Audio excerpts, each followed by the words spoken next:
Governor's Island, New York. September 2nd, 1949, a late summer morning on the harbor. Inside a brick building on Fort J, an Army officer slides a set of discharge papers across a wooden desk. On the other side sits a man of 32, staff sergeant. Trim, quiet. Behind him is a file that runs from a Buddhist monastery outside Tokyo to the caves of Corregidor to a microphone at Radio Tokyo. Signs. He takes his papers. He walks out through the doorway a civilian for the first time in years. The main gate is 100 yards away. He does not know it, but two men in dark suits are standing between him and the water. Federal Bureau of Investigation. They have been waiting since before dawn. The Army knew they would be there. The Army had put him on this island for exactly this reason. He is a free man for about 1 hour. Half a continent west of him, in a small town in Iowa, a boy is now 7 years old. He has never met his father. His father was a 26-year-old Army veterinarian named Burton Thomson. Quiet staff sergeant walking out of Fort J this morning, that man is the reason that boy is fatherless. What follows will fill 6 years of American headlines. It will burn $1 million through the federal treasury. It will fill a Manhattan courtroom with 69 witnesses, many of them men who came back from the Pacific carrying names they refused to forget. And it will end in a way that almost none of them see coming. This is the story of the staff sergeant from Corregidor, the captain he doomed, and the men who would not let either name be lost. To understand the man on Governor's Island that morning, you have to go back 32 years and about 3,000 miles west. San Francisco, August 1917. A boy is born in a working-class corner of the city and given the name John David Provoo. His family is unremarkable. His childhood at first is the same. But by the time he is a teenager, something in him has begun to lean in a direction most American boys of his generation would never even think about. Becomes a Buddhist. Not casually, not as a phase. His older brother George would remember him years later, standing at the kitchen sink, patiently fishing tiny ants out of the water so they would not drown. Because the Buddhist scripture says, all living things are sacred. That was John. Quiet, serious, half a foot to one side of everyone around him. He starts studying the Japanese language. His teacher is a Buddhist priest. He works for a time in a federal bank downtown. And then in 1940, at the age of 23, he does what almost no American man of his class and generation ever did. He buys a ticket on a westbound ship, sails across the Pacific, and enters a Buddhist monastery in the hills outside Tokyo. He lives there for months. He learns how to bow. He learns how to address an elder monk. He learns Japanese.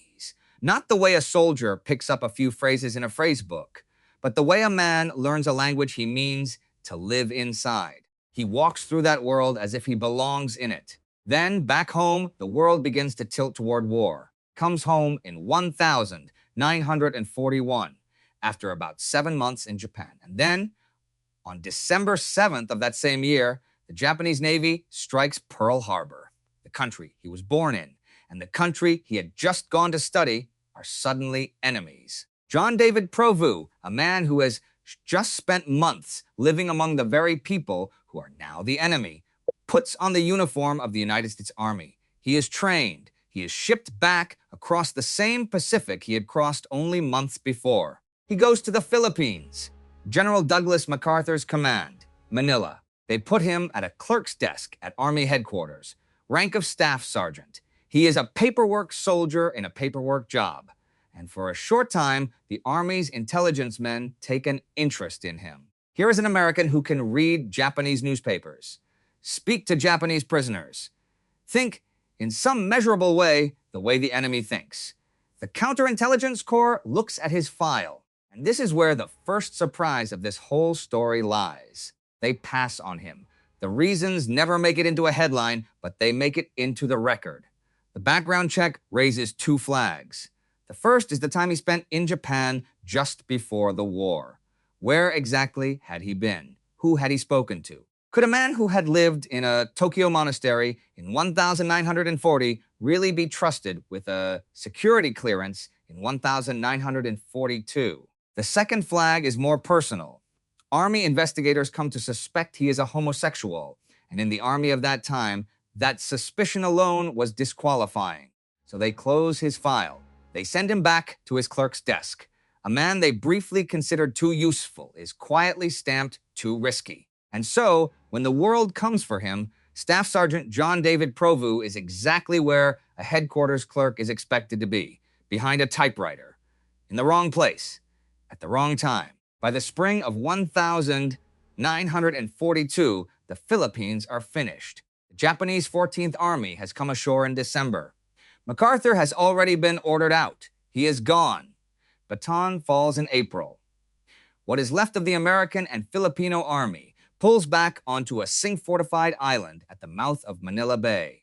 4 square miles of rock and jungle shaped like a tadpole with its tail pointed east. Corregidor. The men there call it, simply, the Rock. They live underground. They live inside the Malinta Tunnel, an 800-foot east-west shaft, cut straight through the hill, with dozens of lateral tunnels branching off it like ribs full of cots and generators and the wounded. They live in caves scraped out of the hillsides. Above them, the sky is nothing but Japanese aircraft and Japanese artillery. Below them, the beaches are ringed with the dead.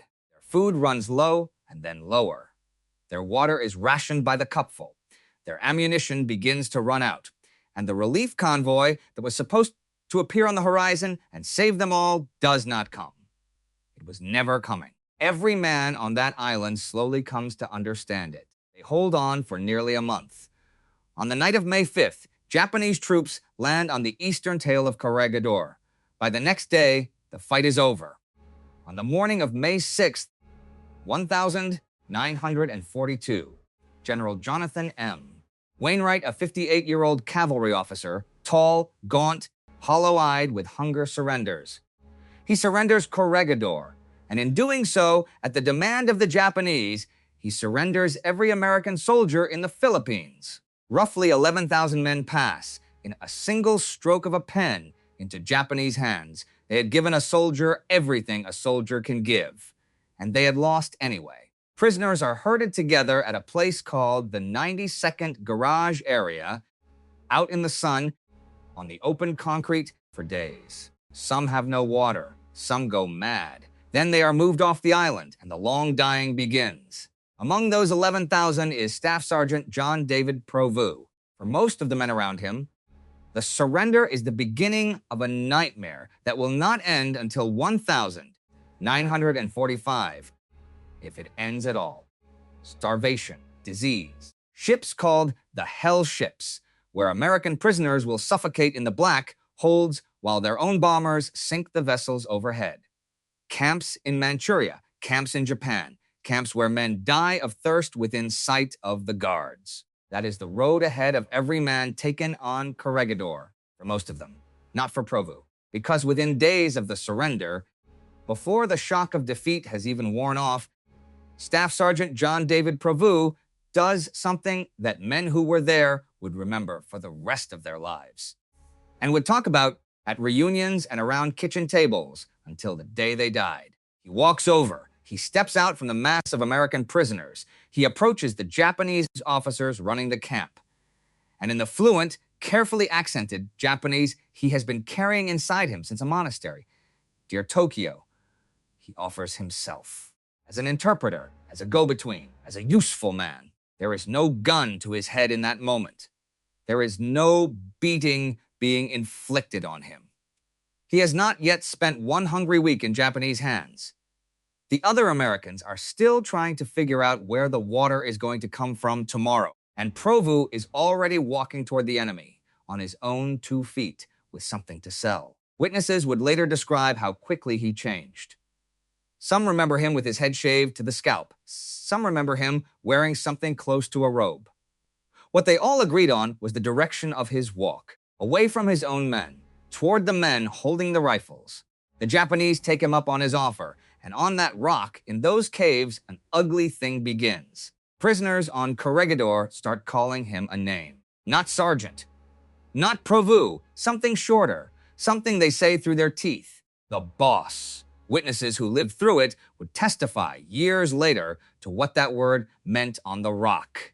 They would describe a staff sergeant who now moved through the caves and the tunnel with a riding crop in his hand. A man who had been a headquarters clerk 2 months before and was now bellowing orders at columns of American prisoners in a clipped, mimicked Japanese cadence.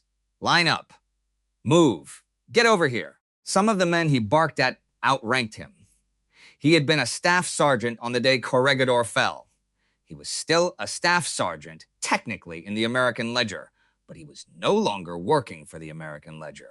And when a Japanese guard needed something from the prisoners, it was Provoo who carried the order. And when a prisoner still had something in his pockets, worth taking a watch, a ring, a camera, it was Provoo who took it, and Provoo who handed it up the chain to the guards to keep the boss comfortable. One old prisoner would remember being an American officer, technically Provoo's superior, and being screamed at like a private. Another would remember being knocked flat on the ground by the man. Provoo answered to the Japanese now, and the Japanese, in their turn, answered his small requests. To hold a favored place in a prison camp is to hold power over the hungry, and hunger on that rock was the only currency there was. A prisoner who fell out of favor might find his rations cut in half. A man who crossed the boss might find himself put on the worst work detail or singled out at the next inspection, at a time and place where being singled out could get an American killed. Provoo, the witnesses said, rarely had to lift a hand. The men understood what he could do to them. And that understanding did the rest of his work for him. And this is the thing the survivors would never forgive. Not that a man had been weak. Weakness they understood. Weakness they had seen in themselves. Every man on that island had at some point curled up in the dirt and wanted to give up. What they could not forgive was that Provoo had become comfortable on the enemy's side while his own countrymen were wasting away a few yards from his door. He was eating. He was clean. He was warm at night. And they were not. Among the men still trying to hold their heads up in that place was a young officer from Iowa named Captain Burton C. Thomson. Thomson was 26 years old, a young man from the Midwest. He was an officer in the United States Army Veterinary Corps, which, in the year 1942, was still an important branch because the Army in the Philippines still ran in large part on animals. On pack mules that carried machine guns into places no truck could go, on horses that dragged supplies along jungle trails. Someone had to care for those animals.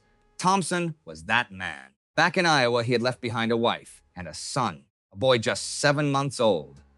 An infant who would grow up on photographs and second-ser stories because that is all his father would ever be able to give him. Because the reason Captain Burton C. Thomson never came home to that boy was Staff Sergeant John David Provoo. The accounts of what happened between the two men vary, the way accounts out of a prison camp always do. Memory in a place like that is a torn thing. Two survivors, standing 5 feet apart, will remember two different versions of the same moment. And this is the third twist of the whole story, because when the Justice Department later tried to nail down exactly what had passed between Provoo and Thomson, they found two versions living side by side. In the first version, it was food. Provoo, in his position of privilege, gave Thomson an order. Fetch me something. Bring me something. Thomson, a captain being ordered around by a sergeant who had walked over to the Japanese, gave him a reply. Words to the effect that the next time Thomson laid eyes on Provoo, he would put a boot into him so hard that Provoo would taste it. In the second version, it was hospital beds. Provoo came into the sick ward with an order straight from the Japanese. Clear the American wounded out of these cots. Japanese soldiers need the space. Thomson, whose whole job in the Army was to look after the living things in his care, refused. He would not move his men. He would not do it. Two different versions, same man in the middle, same ending. Provoo went to the Japanese. He told them that Captain Thomson was anti-Japanese, uncooperative, a troublemaker, on a prison island in the hands of an enemy that needed no excuse. Those few words were a death sentence. The Japanese took Thomson. he was put to death. 26-year-old American officer killed not in battle, not by a bomb or a shell or a rifle from the enemy line, but marked out by the word of another American over a plate of food or a row of hospital beds or a simple refusal to bend. Somewhere in a small town in Iowa, a young woman would open her front door to a telegram, and a boy who would never remember his father's face would grow up carrying a question no child should have to carry. Not only that his father was gone, but that another American had handed him over. The men who lived through Corregidor carried Burton Thomson's name out of that camp the way you carry something sacred. In those years, they had no idea whether anyone would ever answer for it, but they knew the name, and they knew the face of the man who had spoken it to the Japanese. They would hold on to both for a very long time. The Japanese did not leave a man like Provoo sitting in a prison cave on Corregidor. A fluent Japanese speaker who understood the American voice, the American mind, the American radio idiom, was too valuable to waste guarding tunnels. So they moved him. First, he was sent to Taiwan. This is documented in the wartime diaries of Sergeant Frank Fujita, one of the very few Japanese-American soldiers taken prisoner in the Pacific, a man in a position to notice a countryman who spoke like Provoo. Fujita's diary places him there. Then Fujita's diary places him further north, Tokyo. The Japanese ran a special camp on the shore of Tokyo Bay, Camp Omori. It was a hard place, but it was a hard place with a purpose. There, and at a separate Tokyo facility known as Bunka Camp, the Japanese army gathered up a handful of Allied prisoners with useful talents. Writers, announcers, men with clear voices and quick minds. And they put them to work in the service of the enemy's message. By the spring of 1944, Staff Sergeant John David Provoo is sitting in front of a microphone at Radio Tokyo. This is the fourth twist of the story.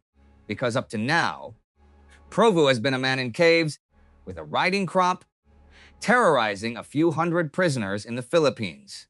Now he is a voice going out to millions. This is the war the enemy is fighting with sound, broadcast beamed out across the Pacific, aimed at American servicemen in New Guinea, in the Marianas, at the sailors bunked in tin sheets on transport ships, at the families waiting back in Ohio and Alabama. Familiar songs chosen to make a young American ache for home. Casualty figures read out loud to make the whole thing feel hopeless. A friendly, unhurried voice telling American boys that their cause was lost, that their sweethearts had forgotten them. Decent thing, the same thing, was to lay down their rifles and stop. The same broadcasting operation that produced the voice history would later remember as Tokyo Rose. And Provoo is one more American mouth in that machine, reading the enemy's script into a Japanese microphone. While in the camps he has left behind, the men from Corregidor and Bataan are dying by the hundreds. Later, he would say he had no choice, that he had been a prisoner, that everything he did under duress, in fear for his life to eat, to stay alive one more day. And there is a case to be made for that. There are men, decent men, who did things in Japanese camps they never wanted to talk about and who deserved to be met with mercy. There were men who had shared that first island with Provoo who never believed a word of his defense. They had watched him choose freely. On the first day, forced or chosen, that question would sit at the dead center of everything still to come. Then, in the summer of 1945, the war ends. 2 atomic bombs, the Emperor's voice on Japanese radio, American ships coming into Tokyo Bay. And the fifth twist of this story is that in the chaos of the surrender, in the sheer size of the American victory, Staff Sergeant John David Provoo very nearly walks away clean. When the Americans pour into Japan in the late summer of 1945, they free thousands of prisoners of war and round up the men who had run the camps. In that flood of names, one American face in Tokyo does not stand out at first. Provoo comes home. He is questioned. Investigators look into the stories that had trailed him out of the Pacific. And for 8 months, they turn it over. In the end, they decide there is not enough. No hard proof, they say. Nothing that would hold up in a court of law. so they let him go. He is given an honorable discharge in the summer of 1946. And then, within weeks, John David Provoo puts the uniform back on. He re-enlists. The man who had walked over to the enemy on Corregidor, who had barked at American officers in mimic Japanese, who had spoken Burton Thomson's name to the Japanese, who had sat in front of a Radio Tokyo microphone, that man is once again a soldier of the United States Army, drawing a check, wearing the same brass buttons as the veterans he had abused. Post-war years in the Army are not quiet ones for him. Twice, he is locked up in Army stockades, once at Fort Bragg in North Carolina, once at Fort Meade in Maryland. On another occasion, he is held under physical restraint in a hospital ward at Walter Reed. Something inside him is not right, and the Army knows it, and the Justice Department knows it too. Because all this time, quietly, the government is watching him. Justice Department men come to see him where he is being held. They sit him down and ask him about his prisoner of war days, about Corregidor, about Tokyo. They take down his answers. They have him sign them, file each statement away, along with every scrap of testimony they can gather from every survivor they can find. The government has not forgotten him. It is simply taking its time. And this is the sixth twist, because it is not the FBI and it is not the Justice Department that is really keeping this file alive. Old men in small towns. The prisoners of Corregidor are home, scattered back to their farms in the Dakotas, back to their factories in Ohio, back to their families in Georgia. They are marked. Many of them carry disease. Many of them carry injuries that will shadow them for the rest of their lives. They left friends in unmarked ground, in the Philippines and in Japan. When they meet at reunions or in bars, or in letters typed on cheap post-war paper between two men who had once shared a cave on the rock, one name comes up, the boss, Provoo, and each man finds that the others remember exactly what he remembers, the riding crop. The mimic Japanese bark, Burton Thomson. They will not let it die. They write to their congressmen. They write to the Army. They write to the FBI. They tell their stories to anyone with authority who will listen, and then to anyone who would rather not. They compare notes. They pool their memories. Push and they push and they push, because this is not, for them, revenge. It is the record set straight. The idea that Provoo had come home, been cleared, put the American uniform back on, drawn an American paycheck, and slept easy in his bunk while Burton Thomson lay in a grave in the Pacific, and Burton Thomson's little boy grew up in Iowa. Without a father is a wound that will not close. Slowly, out of that pressure, a treason case begins to take shape inside the Justice Department, built on the sworn testimony of prisoners who had been there themselves. There is a problem, and it is a hard one. Provoo is a soldier again, and a soldier's crimes belong to the Army, tried in a military court under military law. To put Provoo in front of a civilian jury on a charge of treason, the government first needs him to be a civilian, and they need him to be arrested in the right place, because the law is very clear on that. A man must be tried in the district where he is found. So the Justice Department and the Army sit down together in Washington, and they build a plan. The plan is quiet. It is deliberate. And it is, in hindsight, the seed of everything that would go wrong. The Army has its own reasons to want Provoo out of the service. He has been trouble, stockade time, hospital time. And so the Army agrees in the summer of 1949 to discharge him, but not where he is stationed. That would put him in Maryland, in the wrong federal court district, in front of what the Justice Department believes would be the wrong jury. Instead, under armed guard, Staff Sergeant John David Provoo is put on a military train and taken north, out of Maryland, across Delaware, across New Jersey, into New York Harbor, to Fort J on Governor's Island. New York, the Justice Department believes, is where they have the best chance of a conviction. New York is where the war crimes headlines have been loudest. New York is where a jury of ordinary citizens is most likely to look at John David Provoo and see exactly what the veterans have seen all along. So they set the stage. On the morning of September 2nd, 949, at Fort J, an Army officer slides those discharge papers across a wooden desk. This time, it is not the honorable discharge he had talked his way into 3 years earlier. This time, it is an undesirable discharge. The Army is washing its hands of him. He signs, he takes his papers, he walks out through the doorway, and exactly 1 hour later, in the parking lot of Fort J, special agents of the Federal Bureau of Investigation step in front of him and place him under arrest on the charge of treason against the United States of America. By the next morning, it is on the front page of the New York Times, every piece of it. The guarded trip north, the discharge staged on Governor's Island, all of it arranged, quietly and legally, for one purpose: to set John David Provoo down in exactly the courtroom the government wants him in front of a jury of Manhattan citizens, to answer for what he had done to American prisoners half a world away. The men of Corregidor have gotten what they fought for. Provoo is going to trial. What none of them can see in that moment is that the very cleverness of the trap will one day be the seed of how the whole thing comes undone. Justice, in this case, will be slow to the point of cruelty.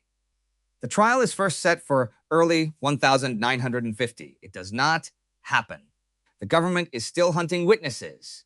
Men are still being tracked down all over the country and all over the world. There are veterans in California, in Kentucky, in Texas. There are witnesses who had been at Camp Omori. Some are dead. Some can't be found. In 1951, at the request of the prosecution, Provoo is sent to Bellevue Hospital in Manhattan for psychiatric evaluation. The date slips again.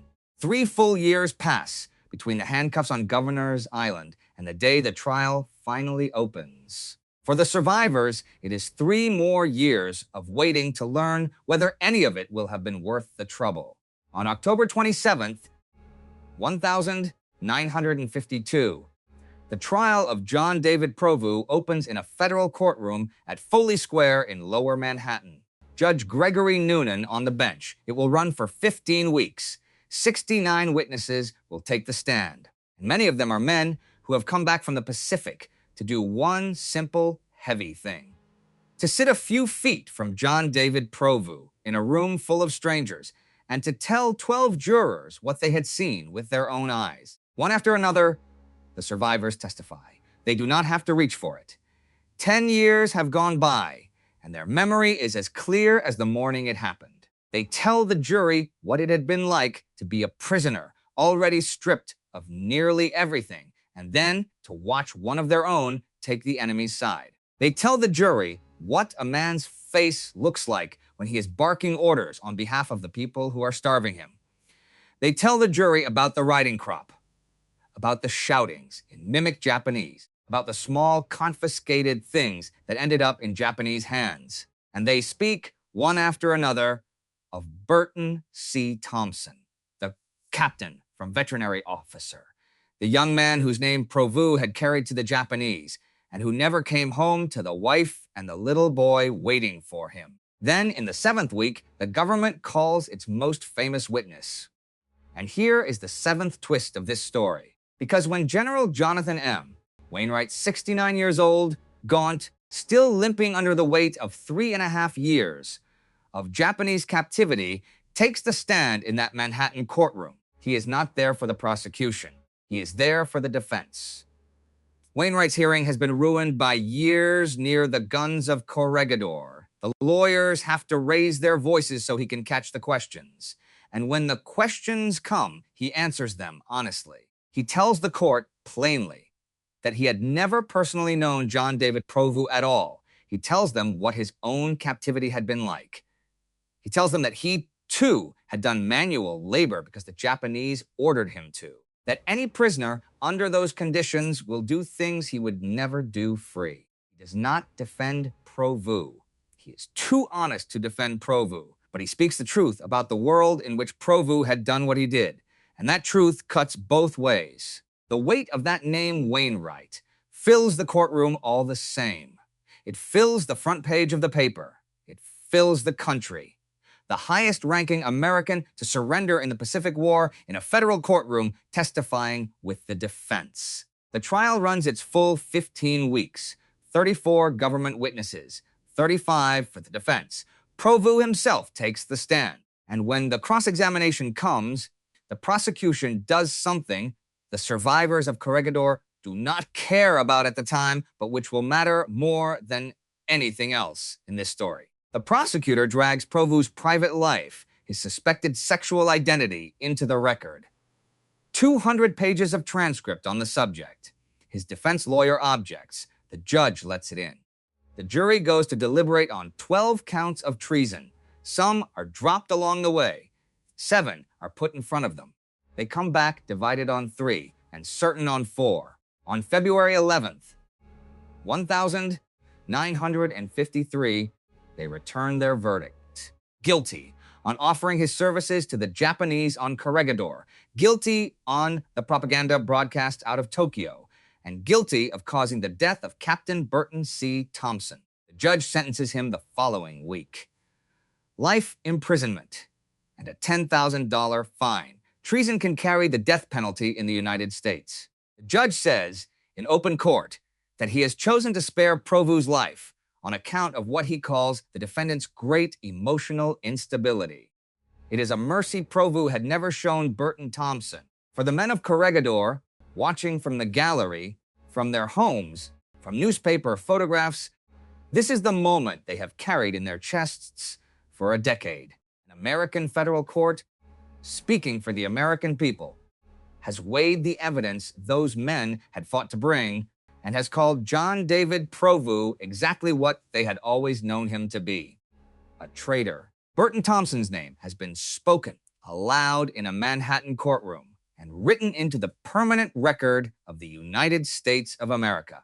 The men who loved that captain from Iowa have made certain of it. In that moment, it looks like justice has finally come. It has not, because on August 27th, 1954, a unanimous 3-judge panel of the United States Court of Appeals for the Second Circuit throws the whole conviction out.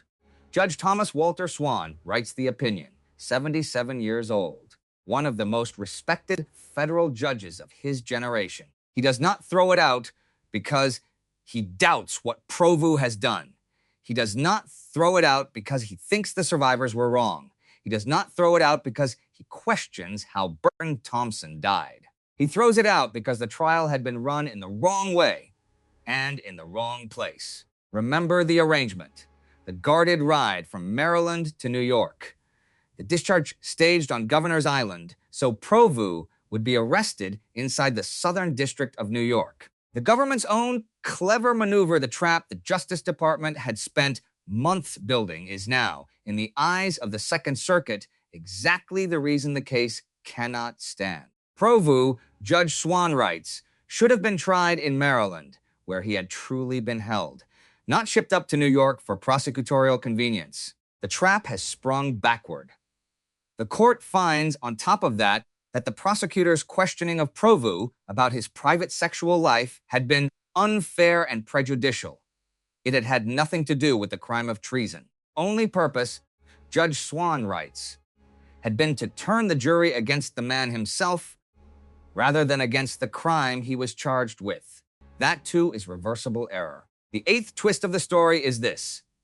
The same government cleverness that finally forced Provoo into a courtroom is the same government cleverness that lets him walk out of it. The Justice Department tries to save the case. They fight it up to the Supreme Court. They re-indict Provoo in the correct district in Maryland in October of 1954. But by then, 6 years and $1 million have been burned. The witnesses have scattered back to their lives, and some of them are dead. General Wainwright, among them, has died. In March of 1955, a federal judge in Maryland, Rosal C. Thomson, dismisses the new indictment. He rules that Provoo's right to a speedy trial under the 6th Amendment to the Constitution has been violated. On October 17th, 1955, the United States Supreme Court lets that ruling stand. The door closes for good. For the veterans who had testified, it must have felt like the ground giving way under them. They had waited a decade. They had crossed the country. They had taken the stand. They had relived the worst days of their lives in front of a room full of strangers. They had won.